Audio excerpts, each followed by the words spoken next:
तो चलिए स्टूडेंट्स, देखते हैं आज हम अपना एक नया सवाल उसी सीरीज़ में जिसमें हम यूनिट फर्स्ट को रिवाइज कर रहे थे। ठीक है, इसका सबसे पहला क्वेश्चन देखिए, जो है एक सर्किट डायग्राम दिया हुआ है। ठीक है, जो पिछला क्वेश्चन था मैंने उसी से उठाया हुआ है। ठीक है, और इसको थेवेनिन थ्योरम से सॉल्व करना है। Solve and find the current through 10 ohm in the indicated direction. तो डायरेक्शन ये दी हुई है, इसको हमें बाय थेवेनिन थ्योरम निकालना है। तो सबसे पहले तो आपको ये पता होना चाहिए कि थेवेनिन थ्योरम होती क्या है। तो उसके लिए मैं पेज ओपन करता हूँ, फिर आपको दिखाता हूँ। देखिए, अगर मैं एक कॉमन बात करूं तो थेवेनिन थ्योरम ये कहता है कि it is the series combination of R T H and we T H.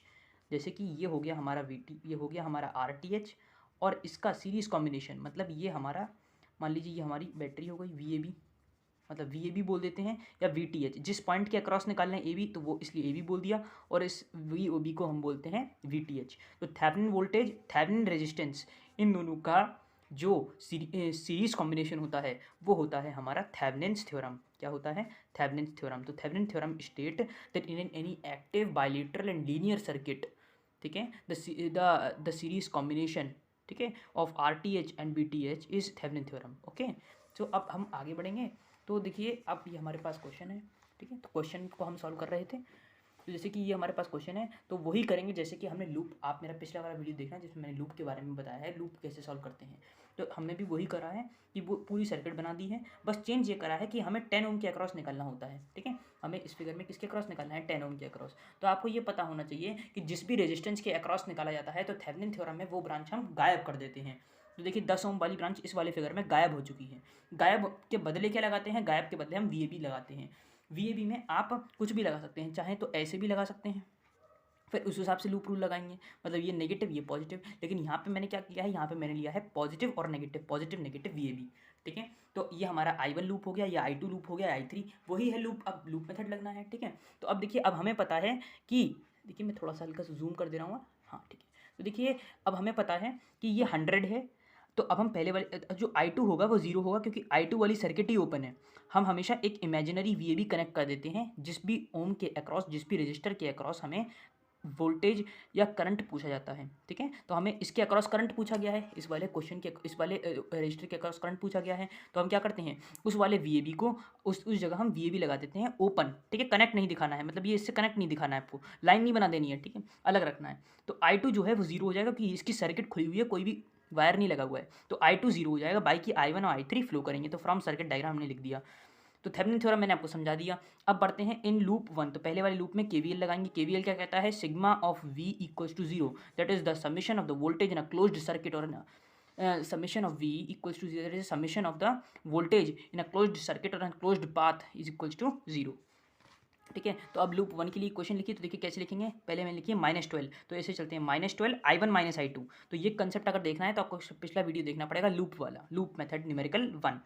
तो ये हो जाएगा हमारा -12 I1 माइनस I2, क्योंकि I1 नीचे की तरफ आ रहा है, I2 को हमारी डायरेक्शन कैसे है, इस तरफ चल रहे हैं हम। तो -12 I1 माइनस I2, फिर +100 +200 -6 I1। ठीक है, क्योंकि इसके ऊपर और कोई करंट है नहीं। ठीक है, तो इस तरीके से हमारी पहली इक्वेशन तैयार हो गई, और जिसके बेसिस पर हमने I1 की वैल्यू 16.66 एम्पियर निकाल दी। सिमिलरली अब हम लूप 3 में भी इक्वेशन लगाएंगे। तो देखिए लूप 3 में कैसे इक्वेशन लगेंगी, देखिए ये तो समझ में आ गया हो ना। इसमें क्या करा है हमने, -6 I1 -12 I1 माइनस I2 +100, और ये +200, क्योंकि माइनस से प्लस की तरफ जा रहा है ना। तो इस तरीके से अब I3 में लगाएंगे। तो देखिए I3 में कैसे लगेगा, -300 और फिर -6 I3 माइनस I2, और I2 की वैल्यू क्या है, 0। तो वो हमने यहाँ पे भी इसको 0 टेंड कर दिया, मतलब 0 पुट कर दिया होगा। ठीक है, कर दिया है, तो जिससे हमारी I1 की वैल्यू आ गई है। सिमिलरली हमने I3 की भी जो है वैल्यू है वो हमने निकाल दी है। तो देखिए I3 मैंने वही इक्वेशन लिख दी, I2 को 0 पुट कर दिया, तो पुट करने के बाद मुझे -300 -6 I3 मिल गया। सॉल्व करने पे I3 -50 के बराबर मिल गया। तो I1 I3 की वैल्यू मिल गई। अब आप ये सोच रहे होंगे मैंने थर्ड लूप क्यों पहले करा, मुझे सेकंड लूप करना चाहिए था। तो सेकंड लूप क्यों नहीं करा, अब उसका कारण हम आपको अब देंगे। तो देखिए जब आप लूप 2 के लिए इक्वेशन लिखेंगे तो क्या आ रही है, -6 I2 -I3। तो ऊपर आते हैं, देखिए ऊपर आएंगे तो देखेंगे -6 I2 -I3, ठीक है। तो जब मैं ये इक्वेशन लिखता -6 I2 तो मुझे I3 पता नहीं था तब तक, तो बेफालतू में मुझे बीच में रुकना पड़ता, और फिर मैं लूप 3 के लिए फिर से बीच में लिखता, है ना। इसलिए तो मैंने पहले ही I1 I3 निकाल लिया, और अब I2 के लिए लिख रहे हैं। ठीक है, अब लूप 2 के लिए लिख रहे हैं। तो लूप 2 में क्या गया, -6 I2 -I3, और फिर देखिए इसकी इक्वेशन क्या बनेगी, -8, ये 8 ओम है ना, ये 8 ओम है, ये इस वाली फिगर से 8 ओम।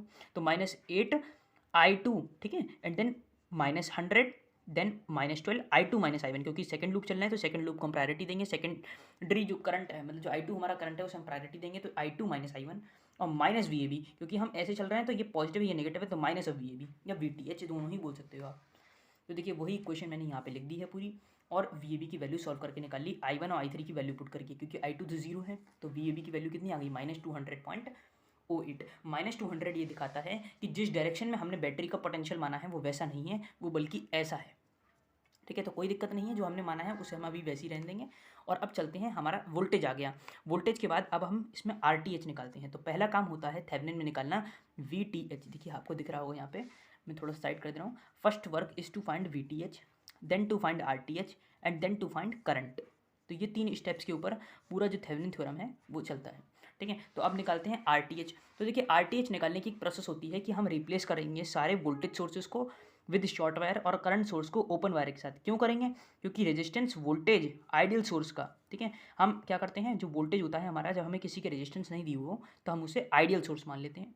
तो जो वोल्टेज सोर्स होगा उसकी आइडियल पे 0 होती है रेजिस्टेंस, और जो करंट सोर्स होता है आई आइडियल सोर्स मतलब current ideal source, ideal current source, उसकी वैल्यू होती है इन्फिनिटी। ये क्या है? ये हमारा इन्फिनिटी के बराबर होता है। ठीक है, तो हमने क्या करा, हमने 6 और 12 लगा दिया। तो देखिए होगा क्या, इस वाली फिगर में दिखाते हैं। तो देखिए -6 जो है वो लग जाएगा, 12 लग जाएगा, 100 जो है वो शॉर्ट वायर से रिप्लेस होगा, क्योंकि इसकी आइडियल रेजिस्टेंस क्या होती है, 0 होती है। क्योंकि जब हमें पता है कि हमें कुछ नहीं दिया हुआ है तो हम रेजिस्टेंस को आइडियल मान के चलते हैं। 200 भी डायरेक्टली कनेक्ट हो जाएगा शॉर्ट वायर करके, इस तरीके से ये शॉर्ट हो जाएगा वायर। ठीक है, और 6 ओम ये वैसे का वैसे ही रहेगा, 8 ओम वैसे ही रहेगा। 10 ओम कनेक्ट ही नहीं करना है, जब RTH निकालोगे तब भी और जब VAB निकालोगे तब भी। ठीक है, तो 10 ओम भी कनेक्ट नहीं करेंगे, 300 डायरेक्टली ऐसे लग जाएगा। तो जहाँ जहाँ 0 ओम होगा वहाँ हम 0 ओम लिख देंगे। तो फिगर में आते हैं, तो देखिए फिगर में ये देखिए ये 6 ओम हो गया, ये 12 हो गया। अच्छा इधर कुछ नहीं है तो इधर हम 0 लिख सकते हैं, 0 ओम बोलिए लिख सकते हैं। तो 6 और 0 सीरीज़ में हो गया, 12 और 0 सीरीज़ में हो गया। तो ये पूरा कॉम्बिनेशन कैसा बन गया, ये एक तरीके से कुछ इस तरीके का बन जाएगा, या इसको हम आगे देखेंगे। और ये 6 और 0, ये देखो 6 और 0 का पैरेलल हमेशा 0 होता है। कैसे आया वो हम दिखाते हैं आपको। देखिए हमने पेज टर्न कर दिया है, और पेज टर्न करने के बाद अब हम इस पर देखेंगे। देखिए ये आया हमारे पास फॉर्मूला निकल के। तो ये जैसे सर्किट आ रही है हमारे पास, तो इस सर्किट में हमने क्या देखा, हमने ये देखा कि ये हमारा I1 है। ठीक है, सॉरी ये हमारी सर्किट है। ठीक है, तो इस सर्किट में जो 6 और 0 है वो पैरेलल में है। तो हमें पता है कि हमें पैरेलल का फॉर्मूला पता है, R1 पैरेलल R2 का फॉर्मूला होता है R1 × R2 अपन में R1 + R2। ये होती है शॉर्टकट जो होता है। ठीक है, ये होता है शॉर्टकट। और वैसे अगर हम बात करें जनरली, जो हम लॉन्ग कट की बात करते हैं, लॉन्ग मेथड की, तो वही होता है 1/RT = 1/R1 + 1/R2। तो हम कैसे करते हैं 1/6 + 1/0। तो इससे डायरेक्टली बढ़िया है 0 × 6 अपन में 0 + 6, तो वो हमने यहाँ कर दिया, तो 0 ओम आ गया। तो मतलब इसकी जगह में इसे एक सिंगल 0 ओम के रजिस्टर से रिप्लेस कर सकता हूँ। तो ये देखिए मैंने इसे 0 ओम के रजिस्टर से रिप्लेस कर दिया।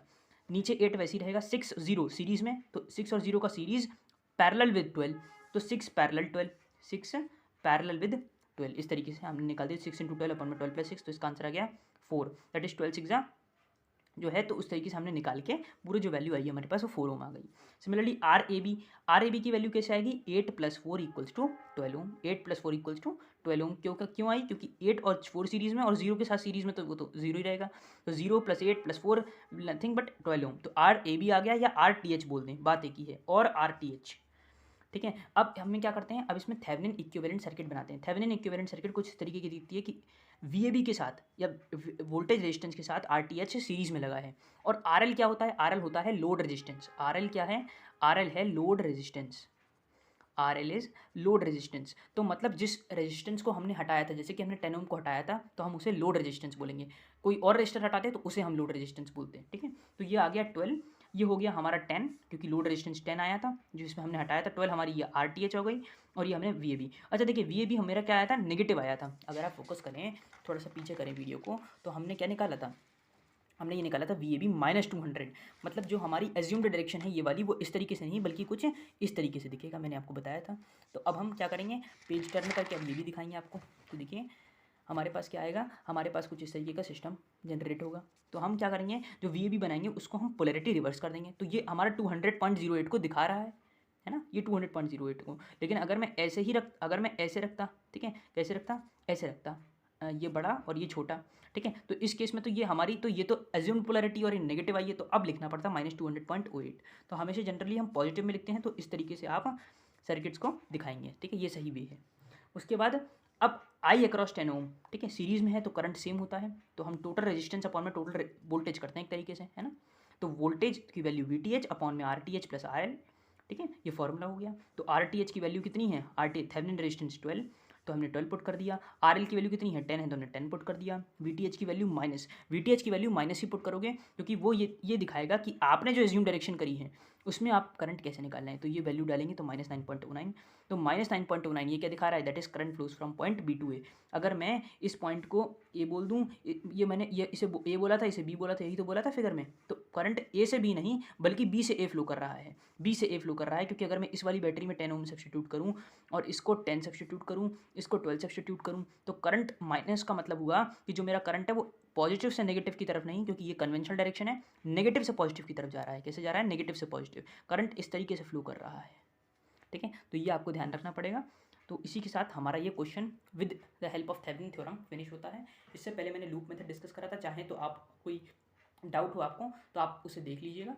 अगर इसमें कोई भी डाउट आता है लूप रूल कैसे लगाया मैंने, तो आप उसमें से रेफ़र कर सकते हैं, ठीक है। तो इसी के साथ हम इस वीडियो को यहीं एंड करते हैं। कोई और डाउट्स हो आपके तो आप कमेंट सेक्शन में पूछिएगा, बाकी और वीडियोज़ इसी सीरीज़ में अभी आएंगी।